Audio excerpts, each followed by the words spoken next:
EVMs के बारे में मैं बहुत बार बता चुका हूं, लेकिन ठीक है, आपने फिर क्वेश्चन पूछा है तो, और देश में एक ऐसा अभियान भी चल रहा है जिसको बताना भी जरूरी है, इसलिए मैं थोड़ा विस्तार में बता ही देता हूं। वैसे बहुत बार बता चुका हूं, 40 बार लगभग इस देश की संवैधानिक courts, high courts and supreme courts EVM के ऊपर में जितनी चुनौतियां हुई हैं उनको देख चुकी हैं। चुनौतियां किस प्रकार की हुई? ये हैक हो सकती है, चोरी हो जाती है, 19 लाख मिसिंग हैं, इसमें दिखाई नहीं देता है, ये कंप्यूटर से खराब हो जाती है, रिजल्ट्स बदल सकता है, मैनिपुलेट हो सकता है। हर बार संवैधानिक कोर्ट्स ने इसको रिजेक्ट किया है। क्या कहा है? कभी कहा कि इसमें वायरस लग ही नहीं सकता, no question of introducing virus. कभी कहा इनवैलिड वोट्स नहीं हो सकते, कभी कहा रिगिंग इज नॉट पॉसिबल, कभी कहा कि when there is section 61A in the RP act which empowers the use of the EVM, जब तक वो खत्म ना हो जब तक ये प्रश्न उठाना गलत है।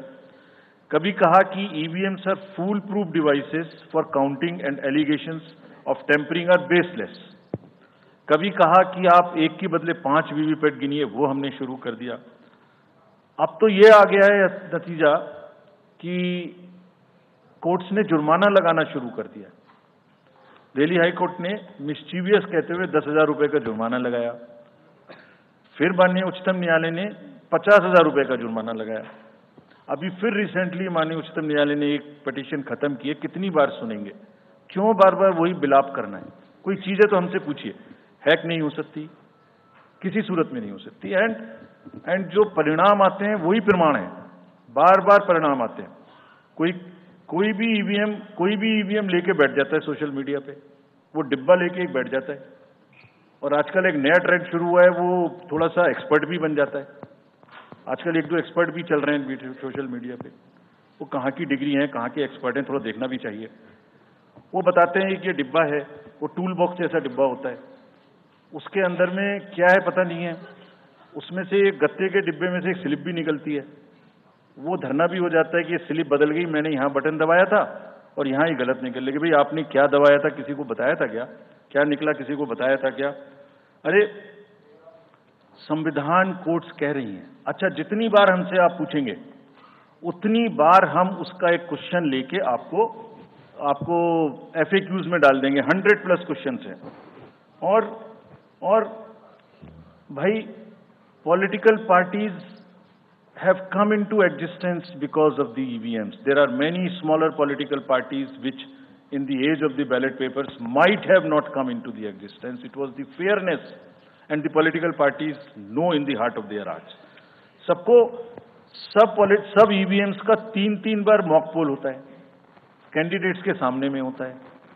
फिर भी अगर कुछ आप किताब लाए हैं, किसी के पास है क्या? एक हमने किताब भी बनाई है, एक जितने लीगल केसेस, 40 केस, देखिए, these are 40 cases on EVM.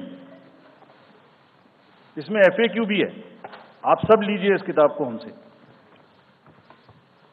इसमें FAQ भी है और इसमें फ्लो चार्ट्स भी हैं। देखिए, हमारी वेबसाइट पे है ये, थोड़ा पढ़ने का तो कष्ट करिए, खासतौर से जो एक्सपर्ट महोदय हैं, वो बहुत सारे एक्सपर्ट्स हैं यहाँ, मतलब कंट्री में कोई भी बन जाता है, किसी पे कोई रोक नहीं है। हमने इसमें चार्ट भी लगाया है कि कितनी बार सत्ता में रहने वाली पार्टियां ईवीएम ने बदल दी। तो मुझे भी ईवीएम पे फिर मैं रात सोच रहा था ये प्रश्न तो आएगा जरूर, तो फिर रात को मैंने कुछ लिखा अपने हाथ से, वो फिर आपको सुनाता हूं। अधूरी हसरतों का इल्जाम हर बार हम पर लगाना ठीक नहीं। ये ईवीएम कह रही है, मैं नहीं कह रहा हूं। अधूरी हसरतों का इल्जाम हर बार हम पे लगाना ठीक नहीं, वफा खुद से नहीं होती, खता ईवीएम की कहते हो। और बाद में गोया जब परिणाम आता है तो उस पर कायम भी नहीं रहते, आप ही के पक्ष में रिजल्ट आ जाता है। ये क्या बात है भाई? कितने दिन? EVMs are 100% safe.